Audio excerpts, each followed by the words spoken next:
warahmatullahi wabarakatuh. Bismillah walhamdulillah wassalatu wassalamu ala rasulillah wa ala alihi wa ashabihi wa mawala wa la hawla wa la quwata illa billah amma ba'du. Ikhwani at-talaba rahimani wa rahimakumullah, naltaqi maratan ukhra fi darsina ilmin nahwu. Kita berjumpa lagi alhamdulillah dalam pembelajaran kita yaitu ilmun nahwu. Khairu ma naftatihu liqa'ana bi qira'ah al-basmalah. Mari kita buka pembelajaran hari ini dengan bersama-sama membaca al-basmalah. Bismillahirrahmanirrahim. Insyaallah kita akan melanjutkan pembelajaran nahwu kita, dan pada hari ini insyaallah kita akan bahas tentang jarrul ismi. Jarrul ismi. Nah, ini melengkapi kepingan-kepingan yang sudah kita pelajarin tentang i'rab atau perubahan akhir. Yang pertama kita belajar tentang rofa. Rofa itu tanda aslinya adalah dhammah. Jadi kalau melihat akhirnya adalah dhammah, itu bisa dilihat sepertinya itu rofa. Nah, tanda-tanda.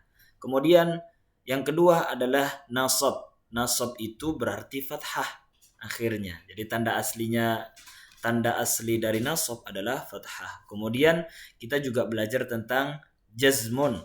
Jazmul fi'lil mudhari'. Jazmun itu merupakan sukun. Jadi kalau kita melihat harakat sukun di akhir fi'il mudhari' itu adalah jazm. Nah, sekarang kita belajar tentang jarrul ismi, yaitu kasrahnya isim. Kapan isim itu akhirnya itu kasrah? Nah, kita akan belajar itu. Kita mulai dari contoh yang pertama. Nazalal mataru minas sama'i.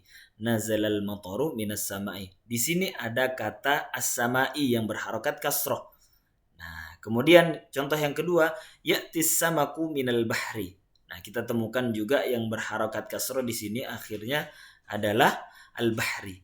Nah, ikhwani at-talabah, kalau kita cermati dua kata ini diawali oleh min.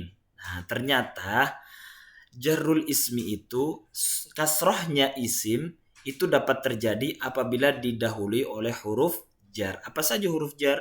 Maka kita akan belajar kaidahnya. Nah, di sini di kaidahnya dijelaskan yujarrul ismu, isim itu dapat menjadi kasrah akhirnya idza sabaqahu harfun min hurufil jar, jika didahului oleh salah satu huruf jar. Apa saja huruf jar? Wahya min, yang pertama itu adalah min. Min itu artinya dari, teman-teman ya. Wa ila, dan yang kedua adalah ila. Ila artinya ke. Yang ketiga an itu artinya dari juga. Wa ala, dan yang keempat artinya yang keempat adalah ala, yang artinya adalah di atas. Yang kelima adalah fi, yang artinya di. Dan yang keenam adalah alba, yaitu artinya dengan. Dan yang terakhir atau yang ketujuh adalah alam, yaitu lam yang berarti untuk. Nah, kita lihat contohnya. Nah, contoh yang pertama dan kedua itu adalah contoh dari min. Khusus contoh yang ketiga dan keempat itu contoh dari ila. Nah, coba setelah kata min dan ila pasti itu kasrah ya. Yang kelima juga demikian. Yang kelima itu contoh dari an, kelima dan keenam, dan yang ketujuh adalah dan kedelapan adalah contoh dari ala. Untuk nomor 9 itu contoh, nomor 9 dan 10 itu contoh dari fi. 11, 12 itu contoh dari bi. Untuk yang 13 dan 14 itu contoh dari li. Jadi lengkap sudah pembagian dari huruf jar ini. Teman-teman insyaallah gampang ya. Semoga bisa cepat paham dan selamat belajar. Kita tutup dengan baca alhamdulillah rabbil alamin. Wassalamualaikum warahmatullahi wabarakatuh.